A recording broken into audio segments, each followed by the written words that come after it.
Hello, everyone. It's Jerry at the Fledge, and welcome to another episode of Every Damn Day. And today is a Mother's Day special. So I don't know. I've got a weird shirt on. Not weird, but the greatest, Muhammad Ali, and maybe we'll get into him a little bit while we're talking today. But it's a little different today because I've got my mother here. She's sitting right next to me, and I'm going to bring her on screen, not with the new camera, but with just tilting this computer.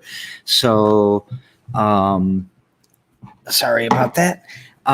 Today I'm in the sanctuary sitting next to my mom, and I've got brown hair, brown eyes. I don't have a headset on because I can hear her right here. I'm wearing the Muhammad Ali shirt and a hoodie.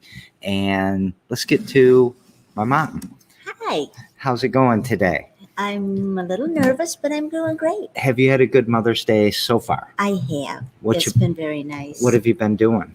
Well, one of my great-grandchildren spent the weekend, and I got him up and ready to go with his mom. Talked to my mom, my daughter-in-laws, my sons, my brother. Did you talk to Tom? Yes. All right. Yes, Tom called me. So, Mother's Day is kind of the theme of the show, but I know that for, 54 years, a lot of your stories revolve around Jerry and Tom and Daniela and Courtney and Raven and Rain and, so on and so forth. Yes, and you don't always get to talk about you. So I was hoping for a Mother's Day present today that instead of talking about everyone else, let's talk about you. Let's, you've said this a bunch of times today. You didn't know what you were going to talk about and all of that. So let's start right at the beginning. Where were you born and raised? I was born in Sault Ste. Marie, Michigan, but then went home to, it's called Ackerman, Michigan. It's just outside of Paradise, but I went home to a logging camp.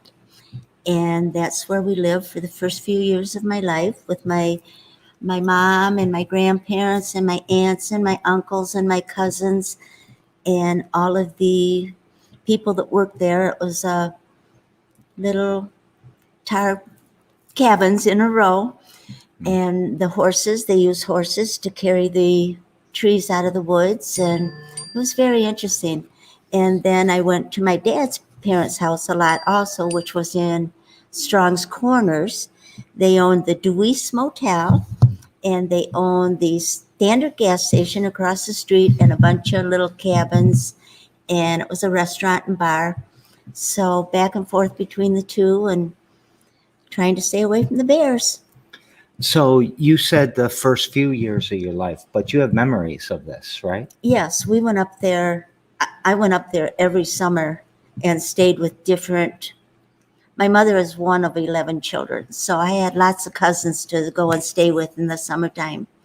And they were at lumber camps or lumber mills or in Nabinway, which is right on the lake. It was gorgeous, just beautiful summers. Yeah. And so Paradise. Paradise, right? Yes. What's something like this is dangerous work, right? Is this a scary place to be? Is it well, it was, we're talking several years ago, 72 and before, that my grandfather had this logging camp. And yes, it would be dangerous work, but they all strong, hardworking Wonderful people. So you left the logging camp and you went where? We moved down here to Lansing, Michigan. There was no work up there. And we moved down here. My mom went to work for the state. Um, and we moved around quite a bit when I was younger, but we finally found our home 4 blocks from where I live now. And it was basically because of work. Yeah. No work up there. And she worked for the state, but what part of the state? She worked for the health department. She used to work for Dr. Isbister. So I'm sorry I laughed because one time my mom broke her front tooth and we had to call her when we got home from work or when we get home from school. So I would call her and she always answered the phone. Dr. Isbister's office, Bertha Dewey speaking, but she would say, Dr. Isbister's office, Bertha Dewey speaking, and she would get so mad because I would call her and just laugh, and then I would call her over and over. So we thought that was funny. So it's Mother's Day. It is and Mother's I Day. don't want to talk about me and Tom and all of that, but let's talk about your mom for a second. Working for the state and doing what else? My mom was divorced in the 60s, miniskirts, go-go boots, dyeing her hair to match her outfits. And she, very unusual for that time in the 60s. My mother started school at Michigan State University. She decided she wanted to be a fashion designer. Well, she ended up with a degree in journalism. Thank you. My mind went blank. And she moved to Jackson, Michigan, went to work for the Jackson Citizen Patriot and moved up in there. She did really well. She did some assignments with the Bureau, she called it, in Washington, D.C. And she's led a very interesting life. She's traveled.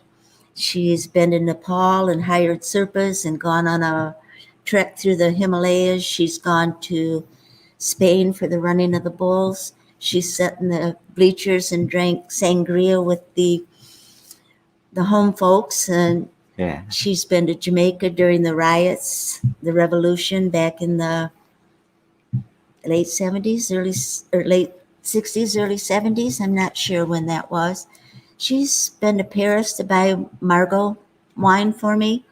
She's a very interesting person. She's 92. She still lives on her own.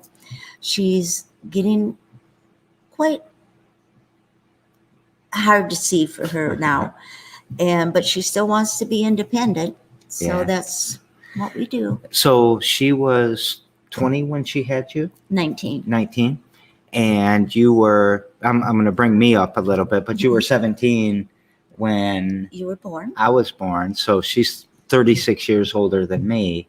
And there's been times, how many generations have we had at a Mother's Day or at a Thanksgiving? 5. 5 is the record? Okay. Yes. Yeah. So that I think is pretty amazing. It is. And to be, a divorcee in the 60s like that. And I think were you a divorcee in the 60s too, or 70? 60s. Yeah. So almost into the 70s. So we have a couple generations of single mothers. Yes, we do. And I think that, I love Monty and he's going to come on the show on Father's Day. But I also think being raised by a single mother is a privilege that I had. Thank you. Just because as a man, it let me see, it let me see something different than what the Barbie dolls and the media and what all these things, kind of marketed to us what a woman was. And I don't like the phrase strong woman. I don't like the phrase, women, taking it back or what, things like that imply that there was a weakness there ever. because I think we should start the hashtag strong men, because we start with the weakness sometimes and all of that. What tell us about you kind of growing up though. You went to what schools did you go to?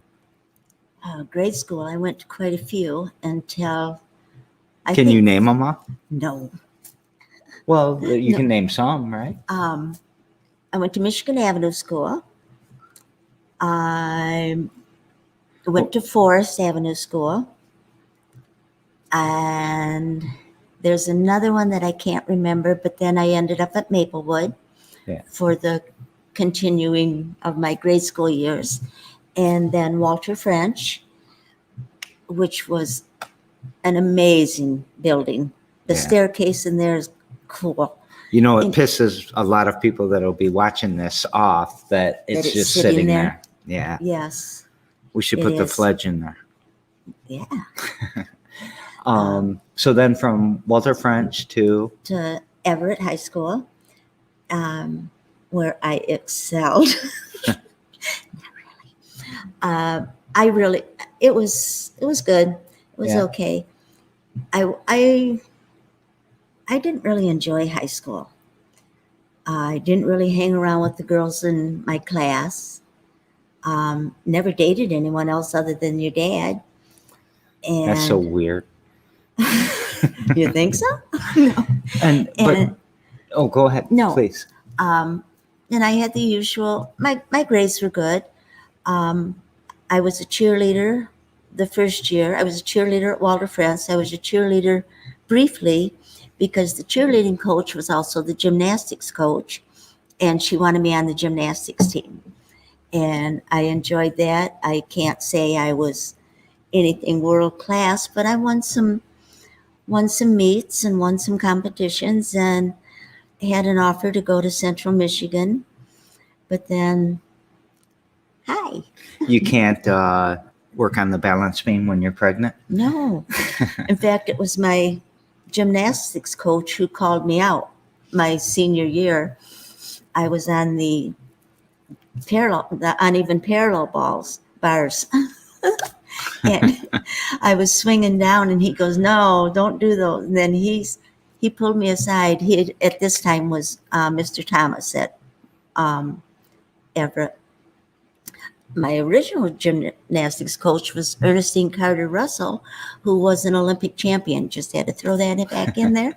Well, you went to high school with a bunch of Olympians, actually. Actually, I did. Go ahead and name them. Well, I just think of Greg Beam, right? He was Don Beam and Greg Johnson. Thank you. I'm just trying to be efficient here. We don't have a lot of time on Mother's Day. But Don Beam and Greg Johnson both went to Everett, both Olympians. Yes. Right? Yes. And probably more. Was Porter an Olympian? I think Porter went to Sexton. Oh, yeah. Okay. I'm getting it all mixed up. Let her talk. Let's make space. And I got married when I was in high school. And back then, you could not continue going to high school if you were pregnant. You had to take homeschooling, which they sent a teacher to your home, or I took a sewing class, made all your baby clothes. Was this all online? Or? No. Oh, that was a good one. Yeah, thank you. And I went over to Eastern to take a sewing class and as a credit, and I had to get permission from the school board to graduate with my class, to walk across the stage with my class, because I was extremely pregnant. Did they let you? Yes, they did. All right. Thank you, Mr. Lansing Ross. School District. Okay, so that happens. I happen. Yes, you did. Tom happens. These things. Then what? What happened after you did graduate? I became a mama, and I really enjoyed it. I just was kind of a housewife for till I had the babies. And I did go back to work. And go we to lived work. on Somerset, South We Side. did live in Somerset on the south side, and just down the street from your grandparents, who amazing, amazing people. I really loved your grandparents, your dad's parents, and I felt like Keith was a father figure, and boy, he adored you boys, especially you. And Well, he Thelma tried to was, chop off my foot. wow. But how many weeks did he carry you around every day and I don't know. take him I with just you? remember the foot chopping. Don't remember the other part. Oh my gosh, that was scary. But you don't stand next to the lawnmower with your socks on, do you? No, I did not. So then what? What's going on in Monty and I separated and divorced. I did go back to work waitressing. I worked at Big Boy for the trips in East Lansing back in the, 66. I went to work there when you were born. So all those crazy, amazing football players would come in and order everything on the menu. And it Yeah. was fun to meet the Bubba Smith and, those guys, the fellas. And and you said for the trips, not the tips. trips. The trips, like trippers. Yes. And even Mr. Tripp worked for the state, right? Yes, he did. He worked for, or actually, your Aunt Reva worked for him. And he was very good friends with your grandparents. Yeah. He would dress up as Santa Claus at Easter. No, I don't know why he would do it on Easter, but He was weird. and it was good. I may always maintain a really good relationship with your aunts and uncles and your grandparents, and your dad and I are really good friends now. I mean, we have been for a long time. And actually, we can give a shout out to Joanna too, right? Yes, Joanna, who is my stepmother, and happy Mother's Day to Joe as well. But you guys you always figured it out. We You figured never it out. let it get in the way. At first, but Yeah. that irons out. But really it never quick. really got in the way. Oh, never. In fact, a few years ago, she came over to Tom's for Mother's Day, and she came in and we hugged, and I thanked her for being the stepmother that she was to you boys. Yeah. All along, and she's been good. She's good. All right, so I don't know, we're at like 1971 or something about this time, right? About that. What else? What was, I think about my very young birthdays and where I celebrated those. And I, like at the nightcap where I would come in and order a porterhouse. I remember the first time that we went to dinner at the Teakwood, where I worked. When you were 6 months old, I went to work at the Teakwood. I was only 18. You couldn't work in a bar then. George Abraham owned it. And he told the liquor commission that I was his niece so that I could work there, Lebanese. And from then on, I was part of the Lebanese community too. Mm-hmm. But we went there for your birthday, or I don't know, I think it was payday. It might have been Rockies at that time. Because, yes, it was Rockies then. Older. Yes. And we sat down at the table. The waitress come up. Tom ordered his usual sketty and meatballs. And you ordered a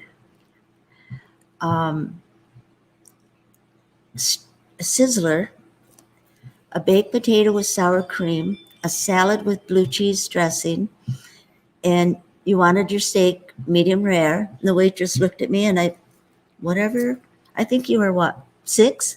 And I wanted a good Cabernet, but she wouldn't. But not yet. So, and we would go to the nightcap a lot for dinner. I worked there too, back when George Senadinas had it. And just a riot. All of the big shots that are now today were just starting out then in their businesses and their law practices and their legislative endeavors, and now they're lawyers and judges, and it was fun to have met those people And entrepreneurs and developers yes, and all these everything. people. So when this was going on, well, first of all, can you name the bars or the restaurants that you worked for that, Yes. like you can your high schools or your elementary schools? I worked at the Big Boy, and then I went to the Teakwood for George Abraham, and then Rockies. actually or- I went to work at, it was called the Eagle Restaurant downtown, and it was owned by Billy Stages. No, it was owned by, his name was Jim Stages, who Billy was his son, and now my son works for the company, for the Stages Big Fireworks Company. But and that's who Joe Fox was talking about yesterday on the show, by the way. tie-in. And then I went back to work at the Nightcap and worked there for a while again, several years.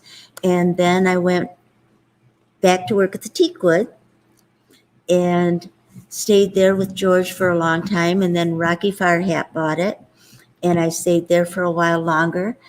And then guess what? I went back to the Nightcap, and that's kind of where I think retired after that. And I started.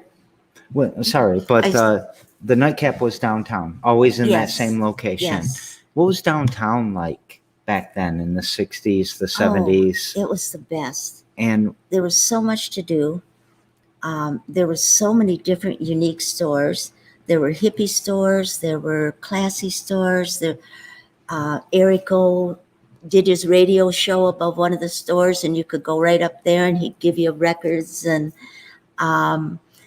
the pet store at the Free Spirit. Oh, yeah. With the snakes and all that. The snakes and all those things you kids used to like to get. And it was just so much fun. And then at night, there was always Strutting the Gut. And everybody would get in their cars and just ride back and forth up Washington Avenue. Something right out of American Graffiti. That was it.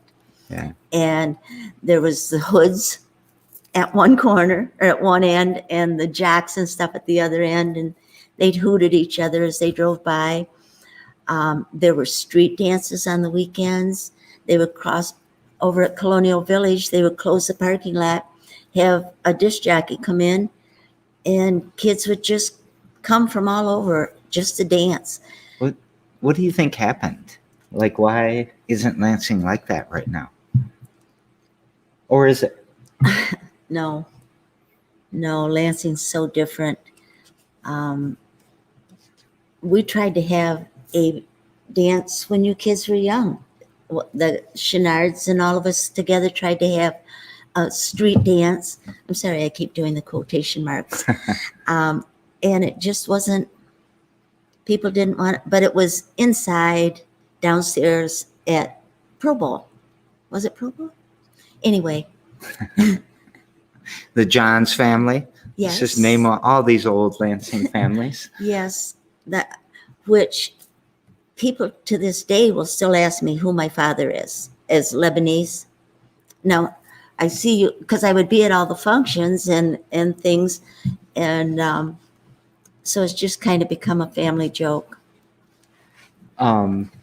So, yeah, people, I think even yesterday I was being talked about as ethnically ambiguous, and the Lebanese families, they love us. I mean, not love us. I don't mean it like they love us and adore us. What I mean is that they take care of us. They're there for us. They are great to our family. And yes, they always have been.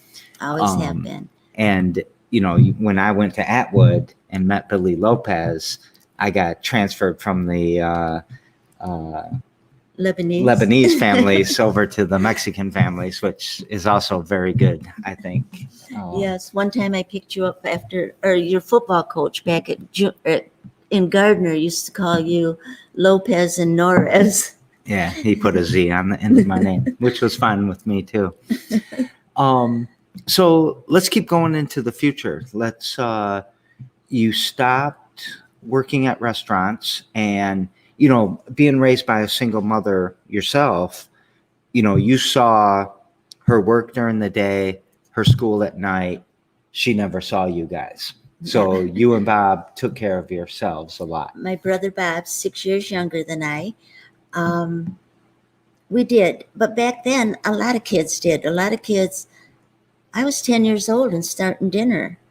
Same with Linda, with the Norris family and everyone. All of us had chores that we did. We started dinner. We took care of our younger ones until our parents, until our parents got home. And it really formed a strong bond between my brother and I to this day. Yeah. He called me this morning to wish me Happy Mother's Day as kind of a ha-ha. Yeah. But that was Grandma Brett can't hear, so even if she's watching, I don't know. And then the same thing sort of happened with us too, right? You were super busy. We had school during the day. You had evening and night jobs. And, Marilyn was really one person but even Chuck and Marilyn both took care of us. And Marilyn would come over and watch you kids spend the night there. And I have to tell this story if I may. Yes, please. And I would sleep in. The point was for Marilyn to watch the kids while I was sleeping in the morning. Well, and at night when I was gone. So your two cousins, Nikki, who was just an infant, and Rob, who was how much younger is Rob then? 3 or 4 years. So you were all like just right in a row. And you came in and asked me a question. And I apparently said yes. Mm-hmm. And then you came in and said something else a while later. And I'm not sure what my answer was, but I rolled over and there's a blue handprint on my pillowcase. So apparently you had asked me if you could use my oil paints. Yep. And you went outside and painted your tricycles, your part of my car.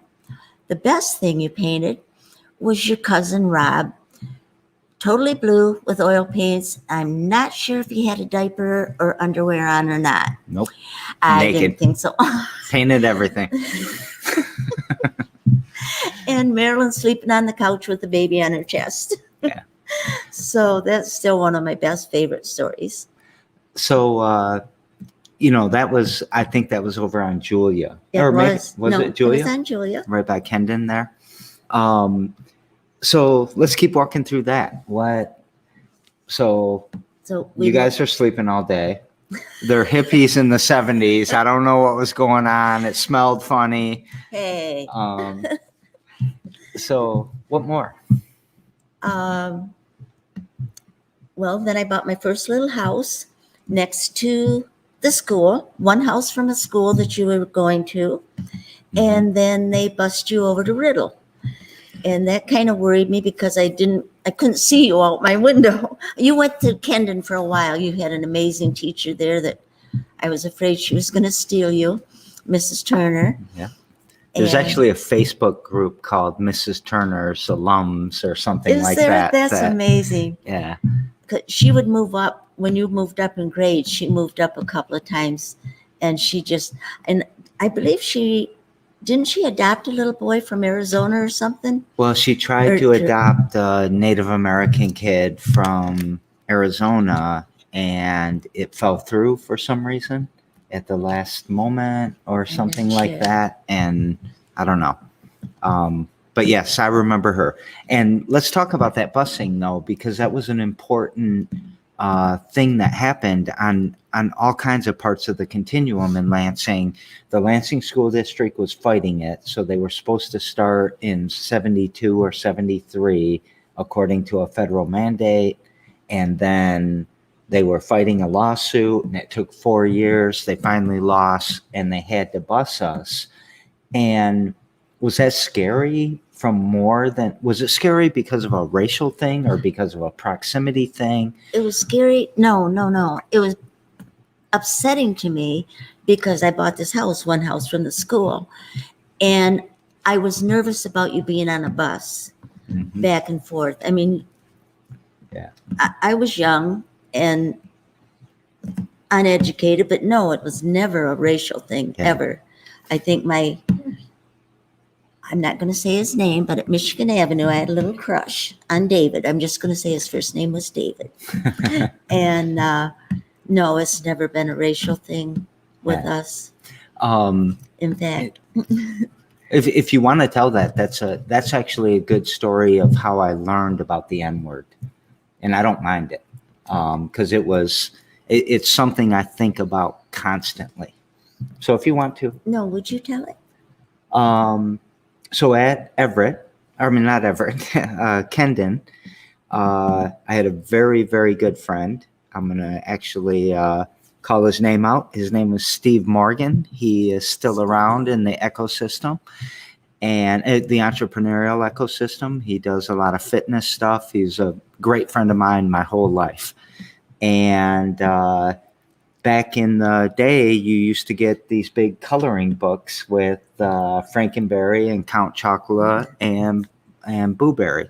And we had these big coloring books out, and I was coloring Count Dracula. And I don't know my exact sentence that I said, but I used the N-word in my sentence because I was coloring them black or brown or whichever it was. And I mean, I didn't know this word. I don't even know where I heard this word. But you heard me say it. And what happened? It shocked me. And instinctively, I don't know why, I slapped you across your face. And how many times in my life have you slapped me across my face? Or anywhere. Once. Once. And it's a deep-rooted memory for me. And I understood the importance of the word immediately. The importance of what I was saying and what the significance of that moment. That was 50 years ago. I'm not 50, but 40 some years ago. And Yes. It is a vivid, vivid memory. So Thank you. Yes. Well, no, I remember less the smacking and more the moment before that caused it. And if that hurt you that much, then I didn't even relate it to Steve. Like I had no idea that's what I was talking about. And yeah, it was quite a lesson. For Quite both a of lesson. us. Yeah. So, all right. So everything works out, right? I mean, I'm a perfect student at Riddle, and Yes, you were every teacher's dream. except for I got kicked out of Riddle. Out of what? I got kicked out of Riddle. For what? Carrying a knife. Oh, your Boy Scout knife. Yeah. Well, it was more than that, but that's a Yes. different story. I know. But So now we're on me. We got to get back to you. What were you doing during all of these times? You were probably still at the restaurants there, but eventually we moved to Hague Road. Yes. And I didn't want to be in the restaurant business anymore. I needed to be home. You boys were older. I wanted to be not necessarily home, but available to your schedules. Mm-hmm. And to feel a part of it.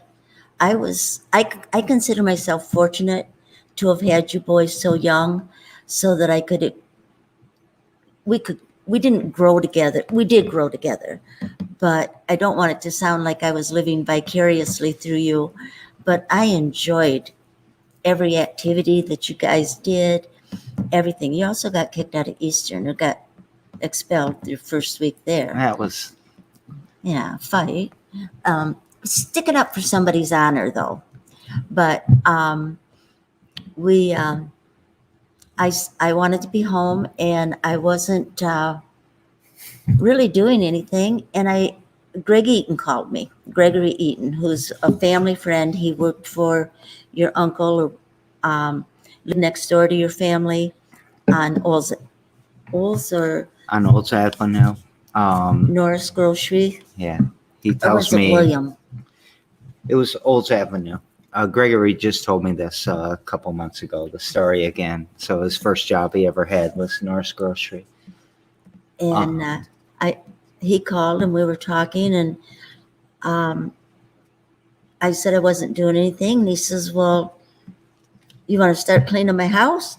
And from there, I grew all of his friends. I had 5 bachelors that I took care of their homes and their shopping and their errands and everything. All very, very nice people. And maintain friends to this day. Yeah. Greg, in fact, I still do at Gregory's house, still work at Gregory's house. So we've been together 40 some years that I've been working for him. And we're talking about Gregory as in Gregory's on Soul Food. Yeah, MLK and Grand River. Yes. So Among many things, many businesses. he's also a does lobbyist and other stuff. So then that way I was able to be home when you got home from school, which was usually after some sort of a practice. I was available on the weekends. I was fortunate enough to be able to go and take you on wrestling tournament trips. I was just available for everything that we could do, and still made a living and paid the bills. yeah, it was a big deal when you switched from working in the evenings at night when we were at school or at practice, and all of a sudden you're working at the same time we're doing those other things. It was kind of the first time that I can remember that you were home at night, right? And we lived in the Big T on Hag Road by then, right? Or just switching over from Julia to Hag. That's where we went. Yes. Right? Yes. And so 1979 comes along. I've been waiting to talk about this. Woo, woo, go green. Yeah. Go green for a Raven right now. Oh, we skipped over. Did we skip over? No, you graduated from LCC. We might not ever talk about that because we're going to run out of time in a little bit. Decided to go to LCC for interior design. No, I want to talk about the 79. Okay, I'm skipping that. Okay, that's it. It was wonderful. You were at my graduation. The children had We'll come back to it. So I was fortunate enough to have met the manager of the basketball team back then, Judd Heathcote. Judd Heathcote was the coach. Darwin Payton was the manager, and he got me some tickets to a game. And from then on, we were at every game. We had the itinerary to where the teams were staying. The fellows would come to the room and have pizzas and play cards, and it was very fun. And I made pizza burgers and invited them all over for lunch one time when Magic Johnson was having his camp at Everett. And a bunch of them came over, and from then on it was Sunday dinners and nights sometime during the week of dinner if I was cooking, and any of them found out about it. It was up out of the chair and we're going to Margot's to eat. And it would be fun. So I literally did have to hang out with the 1979 NCAA champion MSU basketball team. Yeah, sorry. Despite my... That's why I'm a Spartan, though, too. I've always been a fan of MSU and U of M. And I still maintain a relationship with some of the players today. When I see them, they know who I am. They always ask about Tom and Jerry. It's an easy one to remember. Yes, which the story to that was you were named after your dad's favorite uncle, Yep. Jerry Norris. And then Tom came along, and your dad's best friend was Tom Cascarelli. But my grandfather was also named Tom. So that's where, and then once we did that, we kind of looked at each other and went, what the heck have we done? Yeah. I know But- you're still not happy about it. No, it's okay because, I was in Dubai one time and a guy told me about a book that was like from the 16th century about these two characters named Tom and Jerry that would come to the bar and drink this drink that the bartender made for them called the Tom and Jerry. And then they get drunk and then they would fight with each other. And that's where the whole cat and mouse thing came from. So I get to learn that at least. Actually, your dad and I both have those little cups. Hmm. He has a set, or he split it up, and they say Tom and Jerry. They're for the drink. Yeah. So we got to roll through the next Okay. 40 years now. Okay. So, the MSU basketball team, they win the national championships, and we're living on the Big T and Hague Road. And what else? What happened after Actually, that? no, that was before that. I got a call from a principal at another school. Oh no, it was after a wrestling meet one time, and the coach came up and wanted to know if you could come to Everett or to Eastern. to Eastern. No coaches were involved, and this No, is not illegal. I'm going to go right back to that. And I said, well, we don't live in the school district. And it was kind of a we wish you guys wrestled for us. And then I did get a call from Don Johnson, and he asked me to come in and talk to him. He said, what do I need to do? He said, we want your boys to wrestle here. And I said, what do I need to do? He said, you need to move. So I moved. Who helped you do that? What? Who helped you do that? Joel? Oh. No. Yeah. Yes, I'm sorry. I did move into Capitol Commons. No, up in Sadie Court. What? Sadie Court. I know this better than you. Well, Joel didn't own Sadie Court. Huh? Joel didn't own Sadie Court. Well, then whoever that was is who helped us. Who? We moved from Hague Road to Sadie Court. We didn't move to Capitol Commons. We went from Capitol Commons. Capitol Commons. Oh. We went from Hague Road to Sadie Court to Capitol Commons. It's facts. When I wrestled for Eastern, True. we lived in Sadie Court. True, because then I bought my house from there. Yep. So, anyways, anyway. that wasn't the part of the story. Let's keep going past all that. Okay, what was the point? Well, what I'm trying to do is keep the story going.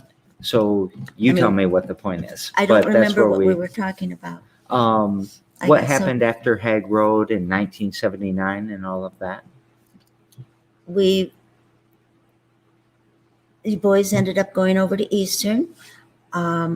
Very involved in the wrestling program over there. We were welcomed with open arms with the families, the moms, the other kids. Most of the kids had brothers like the same age as you guys were. We became quite a family. And there'd be nothing to me getting up on a Sunday morning and having 10, 11 boys sleeping in my living room. Yeah. And a call from my coach after weigh-ins. Well, something On important Monday. about Sadie Court, it was a 2-bedroom apartment. And you gave one room to me and one room to Tom, and you slept on the couch. Remember that? Yes, I do. So, I yeah. thought that was important for teenage boys to have their own room. Yeah. And it was only for a couple of years. That's right. But it was more evidence that a single mother is going to make it happen. Yes. Right? So I moved away. I went to U of M. Tom did whatever he did. Screwed it all up. No, Tom's a VP of a tech VP of a big company right now. Yes, So he is. he didn't really screw it all up.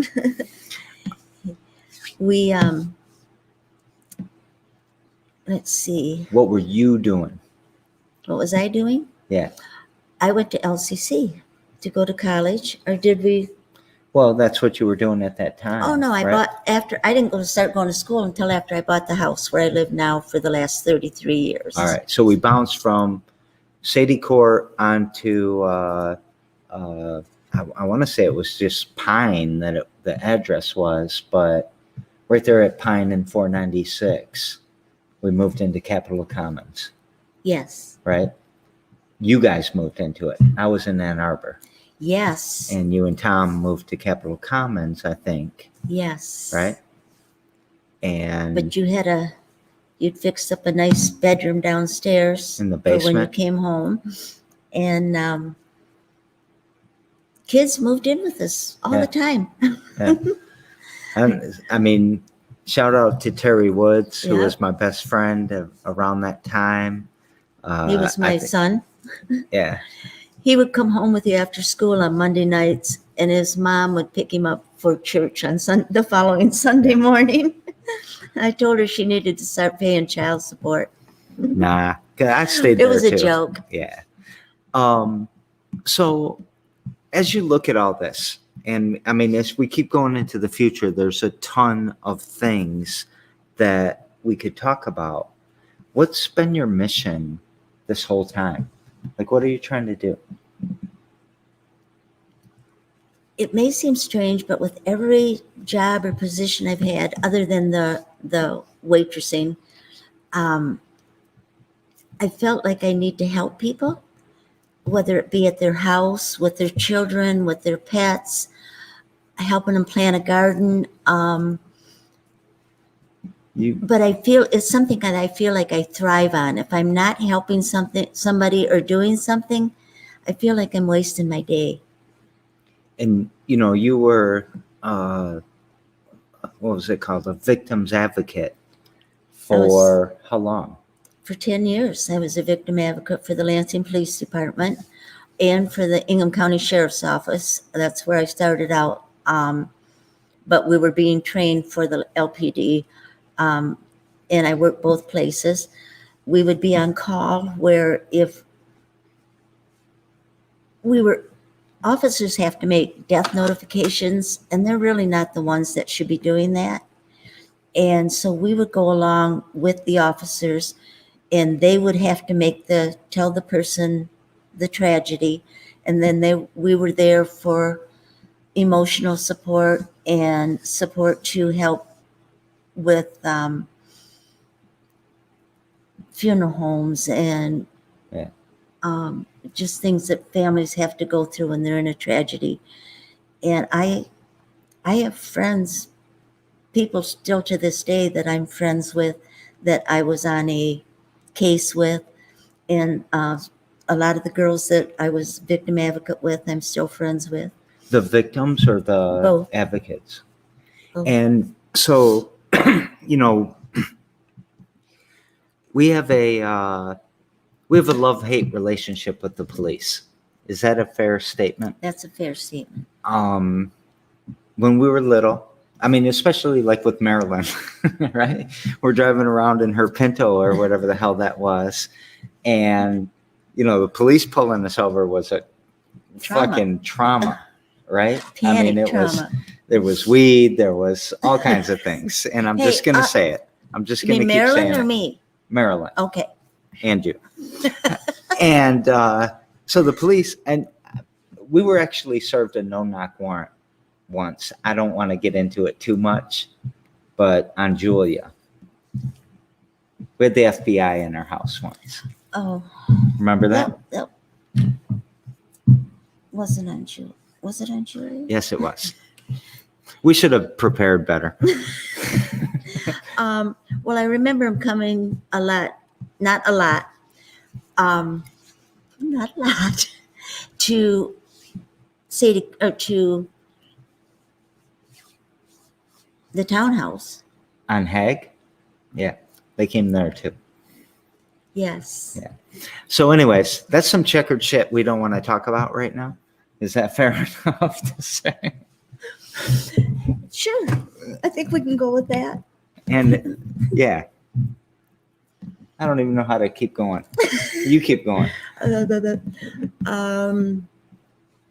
Anyway, when that FBI agent retired, he came over to say goodbye to me, and how nice it was that he met me. Let's just put it that way. Yeah. So, but then you go over to the victims advocates, and you're super passionate about women and helping women and making sure that if women are being victimized, that, I mean, you'll throw a punch over that for sure. Yes, Um, every damn day. and you, so as an advocate, and you know my position right now, I'm not very happy with the police. I'm not very happy with the mayor. They tear gassed our kids, you know, and a lot of talk about defunding the police and putting more money into advocates instead of just showing up with a gun and thinking you're going to solve everything that way. What's your thoughts on that? And I think you have mixed thoughts. So I want to, you know, there were sometimes you really needed the cops and sometimes you wish they weren't there. Yes. Am I putting words? No. Okay. There were times when it would be a very tense, like if it was a homicide and they didn't know, you know, the police need to be there with those. Where it's a natural death, they just come, but there's a lot of people that don't want the police around their house. So they would, we were volunteers. We did not get paid for this. It was our own gas, our own everything. And we were called out in the middle of the night to go to whatever. And sometimes the police were not welcome at those homes. And there were times that I do have to say I've had that, you know, ask the officers if they would step out, or, and, you know, where I felt, if I felt okay and safe, the officers didn't need to be there anymore. Mm-hmm. And what in that 10 years, also doing other volunteer work with the officers and being in their environment, I learned a lot about police officers and the two faces of the police officer. Yeah. In the way that they talk in their meetings and the way, you know, no. It's the locker room shit, right? I mean, it's the Yes. the stuff you talk about there, but you don't talk about out there, but it's what drives, and you have seen that, right? Yes. And Yes. yet, though, And I come from law enforcement in my family. Yeah. So I have a cousin and his wife who are state policemen or state troopers, and my favorite Uncle George, my dad's brother, was a state trooper. Yeah. And we have family on the police force right now. Oh yeah, we do. And great friends. Yes. Right? Yes. That yes. we fight with, we argue with. I mean, when they don't shoot us. Yeah, that's true. That's privilege, right? Yes.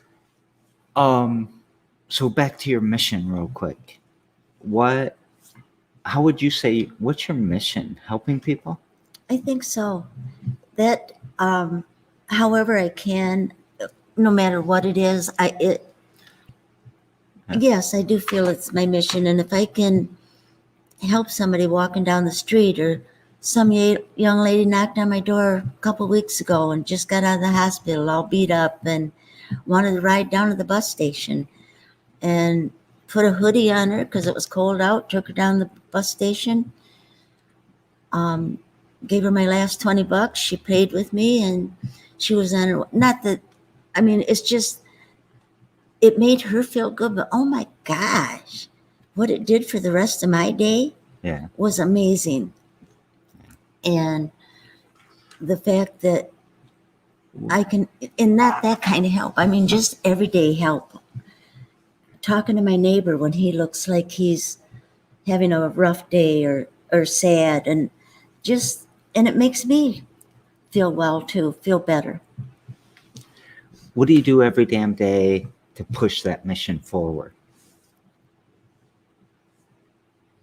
I guess just do it. And so thankful that you and your wife and family have picked that up and are doing what you do here. You just amaze me that what you put into what you're doing for people, I would hope that somewhere a little bit of that came from me. Don't you think that probably most of it did?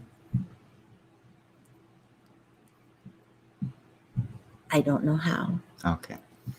We'll figure that out. We'll get drunk at Mother's Day dinner and talk this out, the rest of it. So yesterday on the show, we had Joe Fox, and I think you crossed paths with Joe Fox at Big Fireworks. I probably have. The Stages and all of that. And his question to you is, what's the best part about being a mother to somebody? Grandchildren. That's right. And you have how many grandchildren? Oh my goodness.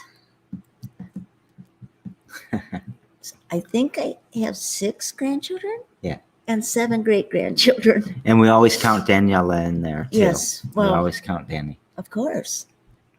Of course. She was my first. She taught me what it was going to be like, and holy cow, it's been a ride. Yeah. It's been a ride. And I mean, so you've had to deal with the substance use, you've had to deal with foster care, you've had to deal with all of this loss too, right? Yes, I have. Yeah. And I feel like I haven't expressed to you as much of how it did affect me, because I know how it affects you. Mm. And I didn't want to be that little extra burden Yeah. on it, but devastating. Yeah. And I hand out Narcan to people. Yeah. Tomorrow on the show, I don't have a guest yet, but there will be one. And what random ass question would you like to ask this guest? What's the most exciting thing you've done in your life? You changed the question. I know I could. Where's the most exciting place? What's the best place you've ever traveled to? Yeah. Yeah. So, but we can stick to the first question too, if that's what felt like coming out. Because I'm going to ask you the same question. Which one you prefer to answer? You pick one. Both. Where's the most fun place you've ever traveled to, and what's the most fun thing you've ever done? I think my mom and you and Tom went to Florida when you were quite young, and we had an amazing trip. It was very fun. You and Tom introduced us to several people around the pool, and it was very fun. We had a good time. You were so awestruck by everything, and it was very fun. What was the other question? Most exciting place I've been? Yeah. Or no, the most exciting thing you've ever done. Doesn't have to be somewhere. Oh, I've done so many things. Been so many places just in the United States. I've got to say, I don't know. I don't really can't pin anything. It would be a wrestling tournament somewhere where we always had so many laughs and fun when we were together and with the wrestling family. And I've always felt happy, anything I've done. But if you kids were involved in it, it made it super special. So I can't pinpoint one place. Good enough answer for me. What is happiness to you, and are you happy? I am happy. Happiness is if I can sleep all night without my shoulders hurting, or if when I smile at someone, a complete stranger, and they smile back, that makes me happy. That's happiness. And seeing the faces of my grandkids, having all 7 of them, of the great grands, at my house at the same time for a weekend, it's crazy, but oh my God, I'm exhausted and grinning my butt off when they leave. Not because they're leaving, Right. but because they've been there. Sometimes because they're legal. Yeah, sometimes. What gives you hope? I think with what's going on in the world today, what gives me hope was when I looked out my back kitchen window yesterday afternoon, and my great grandson Carlos was there, and there was just 7 brown and black and white children playing in my backyard, all together laughing. And that's my hope. That's my future, is for people of all to be playing in my backyard. So usually I ask you to take us out with something. I kind of like what you just took us out with, though. I like that too. Say it again. Looking out. That my hope is for there to be black and brown and white children playing in my backyard. And that's what this world needs, is a big backyard of people playing of all colors. So 2020, super tough on women, super tough on mothers. You look at a economy where women are paid 72% of what men are. You look at an economy where, you know, if push comes to shove, the woman has to leave their career to take care of the family. And, you know, 2020 is a setback in some ways to women and economic prosperity and freedom and all of that. But at the end of the day, I don't think we can hold them down. We can't hold women down. And here's an amazing woman right here that, you know, I say Lansing raised me, but at the end of the day, she was the one who raised me. She was the one that was there every day. And she's the one that brought the mentors, the coaches, the teachers into my life. And I appreciate you so much. I love you. I love you too. And happy Mother's Day. So proud of you. And all you mothers out there, we're proud of you. Tell us what you need. You got our back all the time. And if you ever wonder why I'm even halfway to being a decent person, it's because of this person right here next to me. So every damn day, 2 p.m., come check us out. We'll find a guest for tomorrow. Oh, you want to be a guest for tomorrow? It's pretty easy, right? Anyone can be a guest, right? Everybody does. Everyone can. Every damn day. Love y'all.